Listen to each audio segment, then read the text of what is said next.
ഞാൻ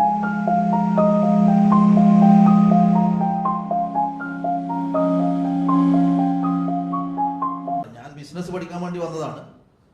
പക്ഷേ എല്ലാവരും പറയുന്നത് നിന്റെ സ്വഭാവം കുറച്ച് മെച്ചപ്പെട്ടിട്ടുണ്ടല്ലോ എന്നതാണ്. അപ്പോഴാണ് എനിക്ക് മനസ്സിലായത് എൻ്റെ സ്വഭാവം കുറച്ച് മോശമായിരുന്നു.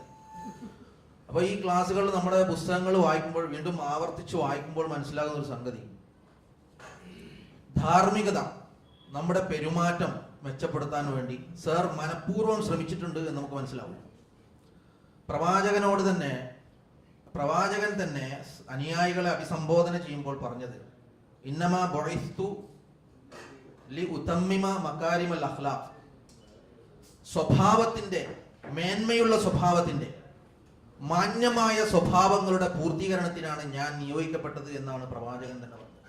ഒന്ന്, എൻ്റെ സ്വഭാവം നന്നാക്കാൻ ഒരുപാട് ഇത് ഗുണം ചെയ്തു എന്നുള്ളതാണ്. രണ്ടാമത്തെ സംഗതി, പല പ്രൊജക്റ്റുകൾ നമ്മുടെ മുമ്പിൽ വരുമ്പോഴും ഇത് നടക്കുമോ നമുക്ക് തന്നെ വിശ്വാസമില്ലായ്മ. ബിലീവ് ഇൻ യുവർ സെൽഫ്, സ്വന്തത്തിൽ വിശ്വസിക്കുക, എല്ലാം നടക്കും. കാരണം നാം ദൈവത്തിന്റെ ഭാഗമാണ്. ദൈവത്തിന്റെ ഭാഗമായ നമുക്ക് ആ ദൈവത്തിന് ചെയ്യാൻ കഴിയുന്ന, അഥവാ ദൈവത്തിന്റെ സഹായത്തോടെ എല്ലാം നമുക്ക് ചെയ്യാൻ പറ്റും. അപ്പോഴാണ് സാറ് പറഞ്ഞതിന്റെ ഒരു അർത്ഥം, ഞാൻ ഒരു ഖുർആനിലൊരു വചനത്തിന്റെ അർത്ഥം എനിക്ക് മനസ്സിലായത്.